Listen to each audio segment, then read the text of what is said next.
आज की इस वीडियो में हम आपको बताएंगे एडवर्ब क्लॉज ऑफ कंडीशन के अंतर्गत अनलेस क्लॉज। अनलेस क्लॉज जो है, अनलेस का अर्थ होता है यदि नहीं या जब तक नहीं, या फिर अंग्रेजी में इसका अर्थ होता है इफ़ नॉट क्लॉज, यानी कि अनलेस क्लॉज। आ गया होगा समझ में। अब देखिए आगे, तो आज हम ये क्लॉज आपको बताने वाले हैं।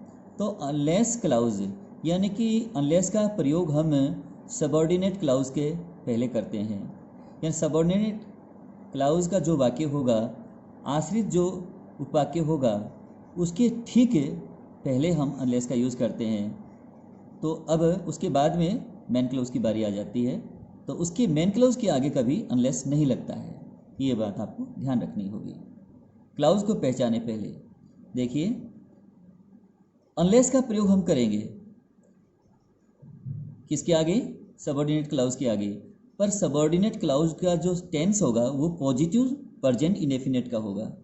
यानी प्रेजेंट इंडेफिनिट का वाक्य होगा, लेकिन वो पॉजिटिव होगा। कहने का तात्पर्य यह है कि वो नेगेटिव नहीं होगा, इंट्रोगेटिव भी नहीं होगा, वो पॉजिटिव में रहेगा।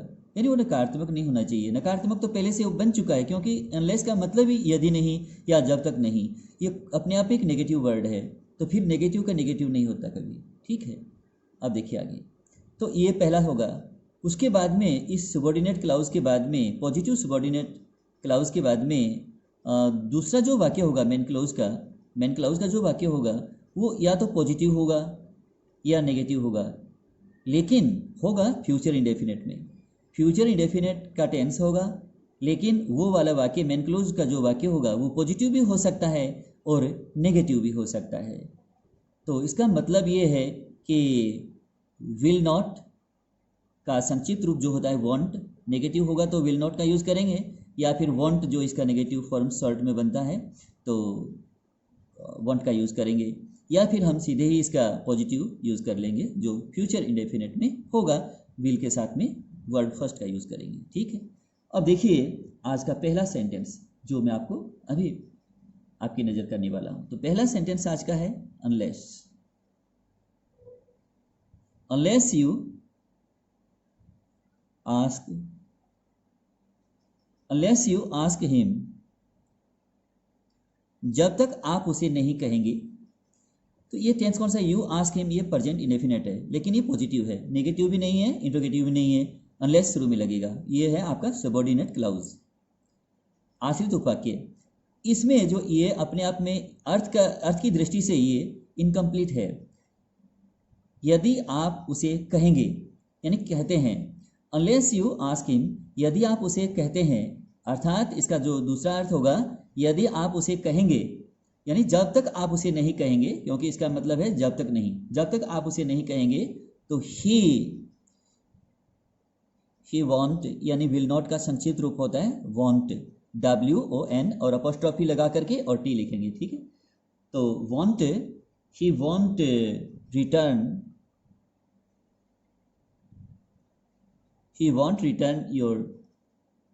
return your taxi unless you ask him, जब तक आप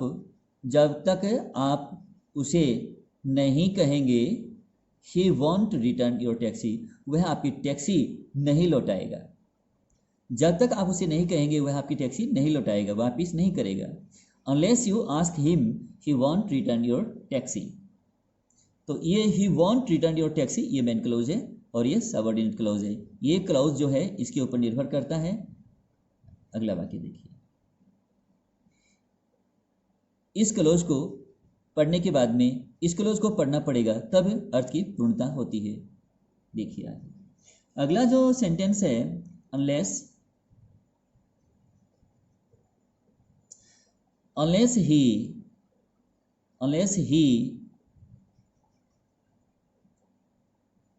studies hard, जब तक वह कठोरतापूर्वक अध्ययन नहीं करता है। unless he studies hard, जब तक वह कठोरतापूर्वक अध्ययन नहीं करता है।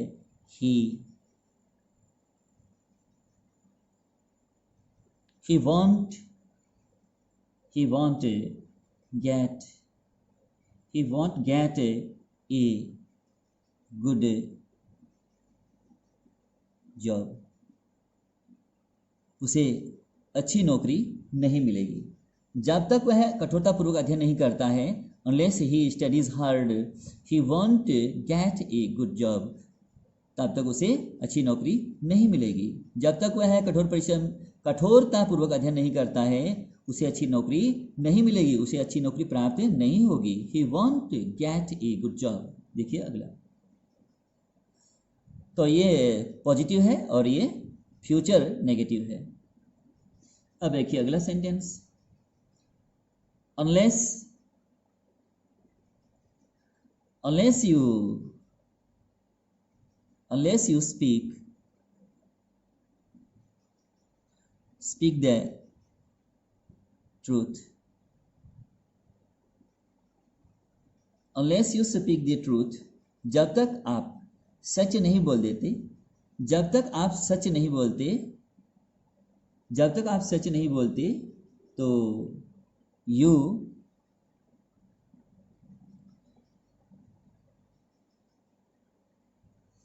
will be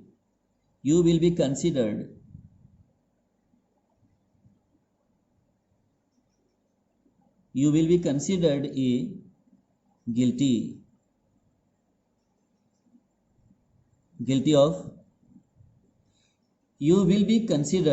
a guilty of murder।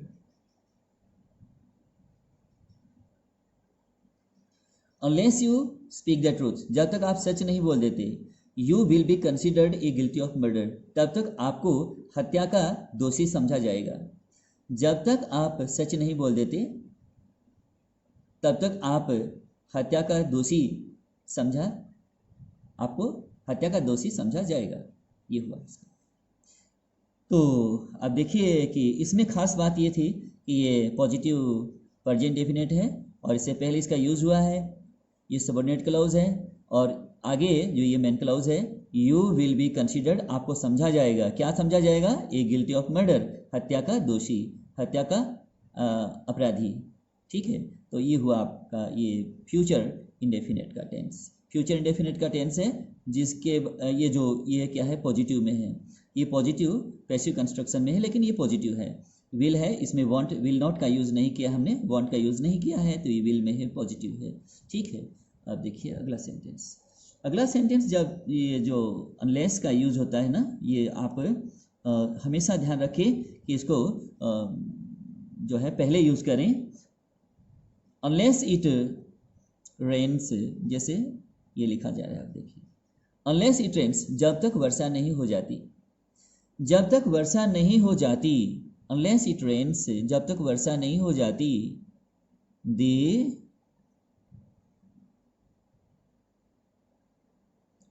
the weather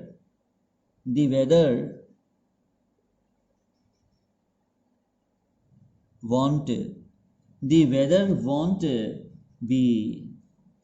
be cool, the weather won't be cool, तब तक मौसम सुहावना नहीं होगा। अनलेस इट रेन्स, जब तक वर्षा नहीं हो जाती, इट रेन्स, इट क्या है, थर्ड पर्सन सिंगुलर है, इसलिए रेन के आगे एस का प्रयोग हुआ है। एस का प्रयोग हम करते हैं और IES का भी हम प्रयोग करते हैं, लेकिन इसके टेंसों के नियमों के आधार पर ये रूल लगता है।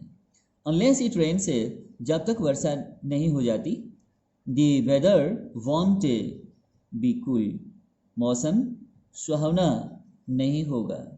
जब तक वर्षा नहीं हो जाती तब तक मौसम सुहावना नहीं होगा।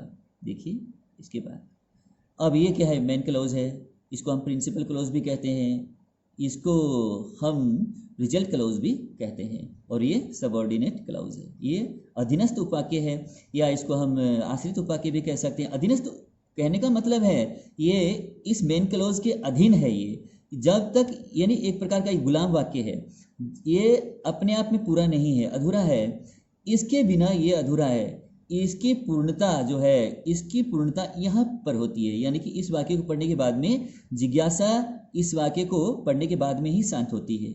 ये हुआ, तो ये सबऑर्डिनेट क्लॉज है अधीनस्थ उपवाक्य है, इस वाक्य के अधीन है ये वाक्य जो है, ये जो सब क्लोज है, सबऑर्डिनेट क्लोज है, मेन क्लोज के अधीन है, इसलिए इसको अधीनस्थ उपवाक्य कहते हैं, या इसको हम आश्रित उपवाक्य भी कहते हैं मेन क्लोज का। देखिए अगला, अनलेस, सबसे पहले हमें अनलेस लिखना है, अनलेस के बाद में देखिए, unless I complete, unless I complete it, जब तक मैं इसे पूरा नहीं कर लेता, अनलेस आई कंप्लीट इट, जब तक मैं इसे पूरा नहीं कर लेता, जब तक मैं इसे पूरा नहीं कर लेता, I won't take a rest, I won't take a rest, मैं विश्राम नहीं करूँगा, जब तक मैं इसे पूरा नहीं कर लेता मैं विश्राम नहीं करूँगा, मैं आराम नहीं करूँगा, unless I complete it I won't take a rest. अब आप सोचते हैं कि टेक मीन तो लेना होता है, रेस्ट मीन आराम करना होता है, लेकिन ये कैसे हुआ, ये डिलेक्सिकल वर्ब है, टेक का मतलब लेना होता है। जब हम ऑब्जेक्ट से अर्थ की पूर्णता अर्थ प्राप्त करते हैं तो हम जो है ऑब्जेक्ट के अनुसार अर्थ इसका बनेगा। टेक ए रेस्ट का मतलब हुआ विश्राम करना, आराम करना, यानी अर्थ इसके साथ लगाया जा रहा है, इसका अपना अर्थ तो खत्म हो चुका है लेकिन अर्थ इसके अनुसार लग रहा है, क्योंकि ये तो अपने आप में एक वर्ब है, ये अपने आप में वर्ब है, और ये अगर लेक्सिकल होता तो इसका अपना अलग अर्थ होता, लेकिन अब ये डिलेक्सिकल हो गया है, अर्थात ये अपना अर्थ खो चुका है और अब अपने ऑब्जेक्ट से ये अर्थ को प्राप्त कर रहा है, इसलिए इसको डिलेक्सिकल वर्ब कहा जाता है। तो ये टेक ए रेस्ट हुआ, विश्राम करना, विश्राम लेना नहीं, विश्राम करना हुआ इसका, ठीक है। हाँ, तो अनलेस आई कंप्लीट इट, जब तक मैं इसे पूरा नहीं कर लेता, I won't take a rest, मैं विश्राम नहीं करूँगा। अगला जो सेंटेंस है, जैसे कि अब मैं लिखता हूँ यहाँ, अनलेस सी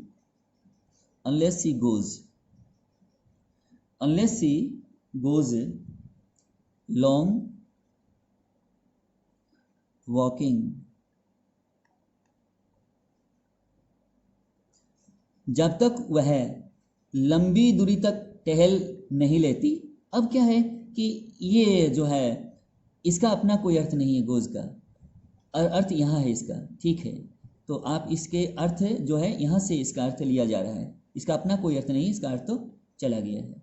गोज का मतलब जाता है, लगाओ तो लगा लो, इसका अर्थ नहीं लगाओ तो कोई बात नहीं, लेकिन अर्थ यहाँ से चलेगा इसका।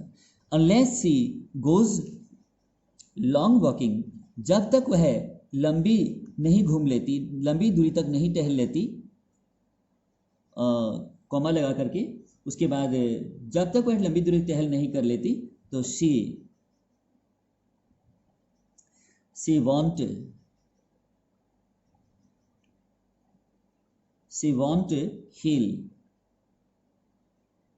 हील, वह स्वस्थ नहीं होगी। Unless she goes long walking, जब तक वह लंबी नहीं टहल लेगी, जब तक वह नहीं लंबी दूरी तक नहीं टहल लेगी, शी वॉन्ट हील, वह स्वस्थ नहीं होगी। हील का मतलब स्वस्थ होना, वह स्वस्थ नहीं होगी। अब देखिए आज का अंतिम सेंटेंस है, जैसे मान लीजिए अब मैं अनलेस को ही लिख रहा हूँ, अनलेस के कई वाक्य मैंने आपको समझाए हैं तो आपको समझ में आ रहा होगा, और ये अंतिम सेंटेंस है। Unless I go for a swim, जब तक मैं तैरने के लिए नहीं जाता, जब तक मैं तैर नहीं लेता, तैरने के लिए नहीं जाता, गो फॉर ए स्विम, जब तक मैं तैरने के लिए नहीं जाता, या जब तक मैं तैरने नहीं जाता, तैर नहीं लेता, I want interest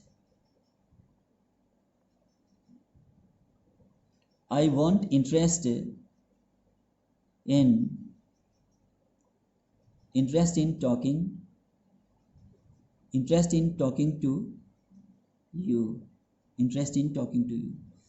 unless I go for a swim, जब तक मैं तैर नहीं लेता या जब तक मैं तैरने के लिए नहीं चला जाता, I want interest, मुझे दिलचस्पी नहीं होगी, in talking to you, आपसे बात करने में।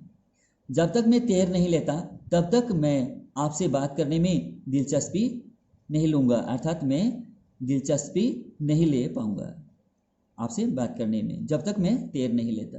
तो आज का ये जो अनलेस के जो सेंटेंस थे, जो सबऑर्डिनेट क्लाउज के ठीक पहले अनलेस का यूज़ किया गया, और दूसरा जो उपवाक्य है क्लाउज है वो मेन क्लाउज का था, जिसके अंदर अर्थ की पूर्णता थी, कंप्लीटेड था वो। तो ये मैंने आपको समझा दिया है इन वाक्यों के जरिए, और आपको अच्छी तरह से समझ में आ गया, ऐसी मेरी उम्मीद है। और अगर आपको ये वीडियो पसंद आ गया है तो लाइक कीजिएगा और अधिक से अधिक शेयर कीजिएगा। Thank you.